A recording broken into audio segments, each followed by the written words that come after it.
నాకు 2 చేతులు లేవు, పుట్టుబడే వినాయ నాకు 2 చేతులు లేవు. నాకు చదువుకుని చిన్న బిడ్డకు గద చేసి నాకు చేయాల. నాకు 1500 పింఛన్ వస్తాండి, 5 కేజీలు బియ్యం వస్తాండి. ఆ 5 కేజీల బియ్యంలో 1500 పింఛన్లోనే నా బిడ్డకు 2 పెట్టాలని నేను 2 తింటాండ. నాకు మేలు చేసినాడు, మా అన్న నాకు బాగా మేలు చేసినాడు. అదే కాకుంటే 10,000 పెన్షన్ కూడా సాయం చేస్తాన్నాడు. నాకు ప్రతి ఒక్కరికి సాయం చేస్తాన్నాడు.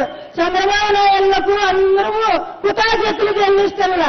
నీ దండం పెట్టే కూడా నాకు చేతులు లేవు, నాకు అనాథ 2 చేతులు లేవు, నీ దండం పెట్టే కూడా నాకు చేతులు లేవు.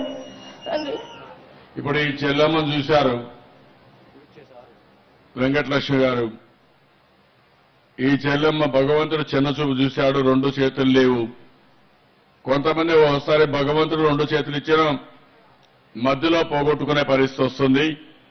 వీళ్ళు ఏ పని చేయలేరు. వీళ్ళకు మళ్ళా ఏదైనా కావాలంటే ఇంకొకరు సహాయం అవసరం. అలాంటి పరిస్థితిలో ఉన్నప్పుడు నేను ఆలోచించాను, వీళ్ళని ప్రత్యేకంగా గౌరవించాలనే ఉద్దేశంతోనే ఈ రోజు ఈ ప్రభుత్వం 10,000 రూపాయలు 2 చేతులు లేని వారికి ఆర్థిక సహాయం పింఛనిస్తున్నాను. ఇది మానవత్వం అవునా కాదా అని మిమ్మల్ని అడుగుతున్నా. అవును అంటే గట్టిగా చప్పట్లు కొట్టి అభినందించండి. ఇది మన బాధ్యత అవునా కాదా?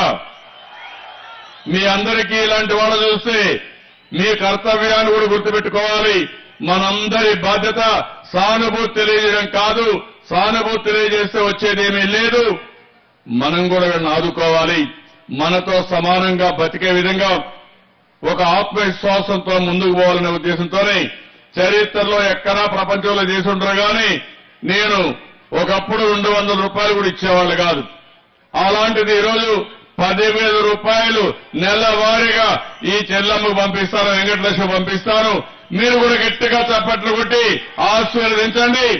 భవిష్యత్తులో మీరు కూడా ఎక్కడికెక్కడ ఎవరైనా బాధల్లో ఉంటే కష్టాల్లో ఉంటే వాళ్ళు ఆదుకునే విధంగా మీరు కూడా సానుభూతి తెలియజేయడం కాదు, బాధ్యతతో ప్రవర్తించాలని మరొక్కసారి కోరుకుంటూ చేస్తారని చెప్పి ఆశిస్తూ వెంకటలక్ష్మికి మనందరం తోడున్నాం.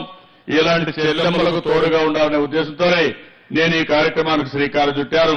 ఆ అమ్మాయిని మనస్ఫూర్తిగా మీ అందరి తరపున అభినందిస్తూ ఆశీర్వదిస్తున్నాను. Thank you.